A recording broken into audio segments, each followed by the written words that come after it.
Let's see, we are given 2 points, 2, 3, and 10, 6.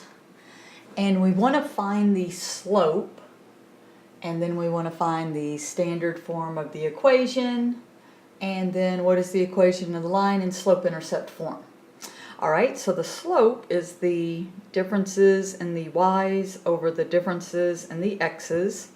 So 6 minus 3 over 10 minus 2, which would be 3/8.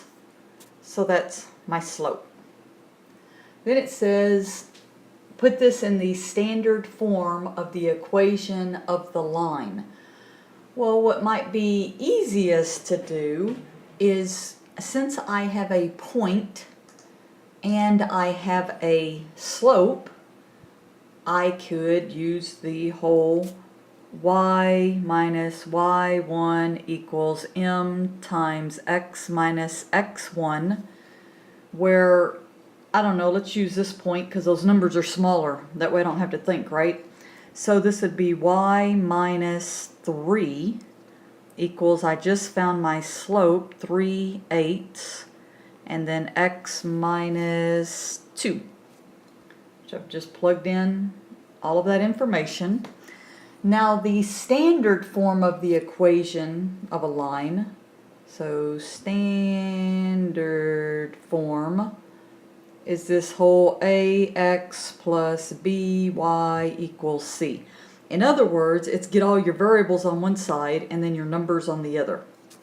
So let's go ahead and distribute out this 3/8. So I'm going to get 3/8x, and that's 2 over 1. So 3 times 2 is 6/8.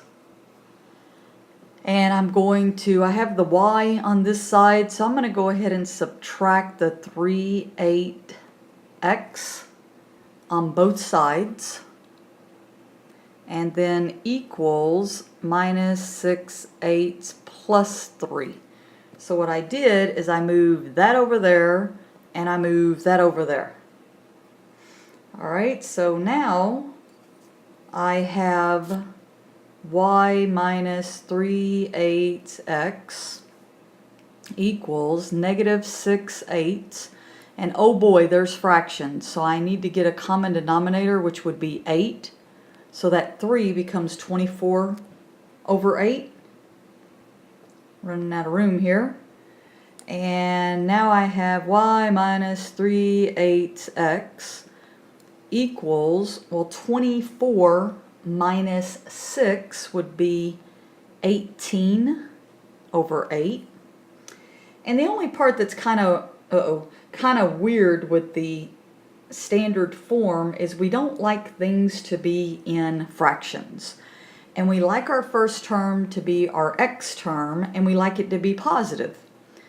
So I could make my x term positive if I basically just reversed all the signs. And so 3/8x minus y equals negative 18 over 8.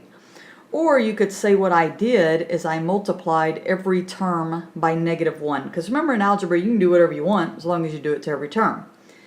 Then we don't want this as fractions, so I can multiply every single one of these terms by the least common denominator, which would be 8.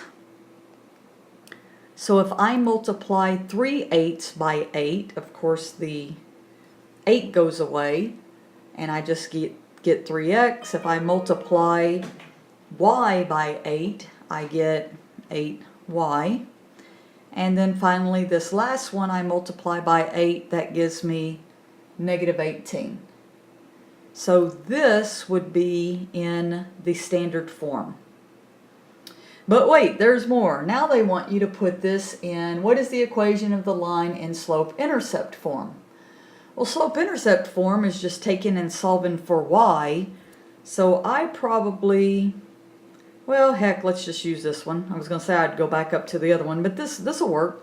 So to solve this for y means chunk the 3x to the other side. All right, so that's all I've done there is I subtracted 3x from both sides. And now I want to divide every term by -8. So every single term I've divided by -8. That cancels, so I get y equals, the negatives cancel, so 3/8 x. Not only do the negatives cancel, I could reduce my fraction. I could divide the top and the bottom by 2. So I would end up with, and again the negatives canceled, so I'd have a plus. 18 divided by 2 would be 9, and then 8 divided by 2 would be 4. And ta-da! That's in slope-intercept form.